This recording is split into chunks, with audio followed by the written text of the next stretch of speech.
Déroutant de voir autant de gens se prononcer sur la politique actuelle, seulement lorsqu'à nouveau l'extrême droite revient sur le devant de la scène.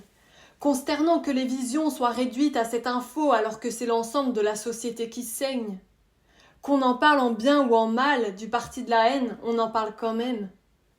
Sous l'émotion de la peur, c'est le raisonnement qui se perd au profit des pires. Il est urgent de se focaliser sur ce que l'on vise et éviter d'alimenter le reste. Bien sûr, c'est la honte ce vote aux européennes. Et l'étonnement de beaucoup montre qu'ils avaient encore foi en ce système.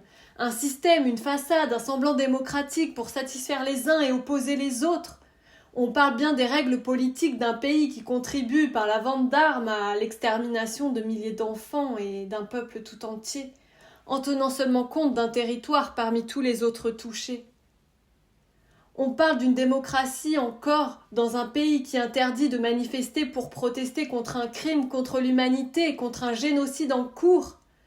On parle du droit et de la nécessité de voter pour représenter les intérêts du peuple, dans un pays où ce même peuple fait entendre ses revendications sociales et ensuite se fait gazer et dissiper à coups de flashball.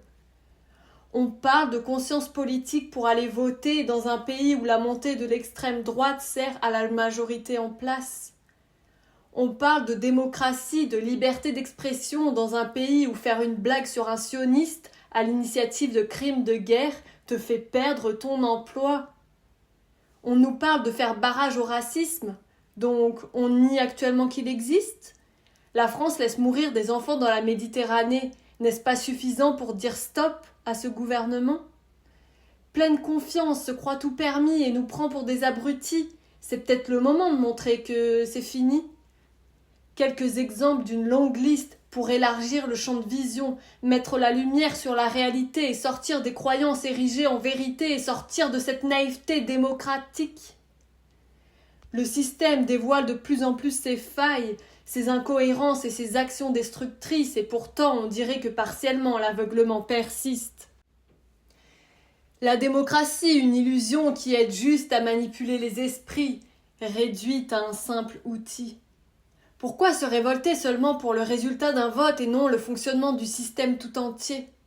Ce résultat attire la colère et la peur alors que le monde a besoin d'amour, de paix et d'unité dans sa diversité. Croyez-vous vraiment que la décision de dissoudre l'Assemblée nationale aurait été prise s'il n'était pas sûr de rallier davantage de voix vers son camp, et que tout était déjà prévu il y a bien longtemps? Les votes du RN sont alimentés par le système actuel, car c'est son seul espoir de s'en sortir.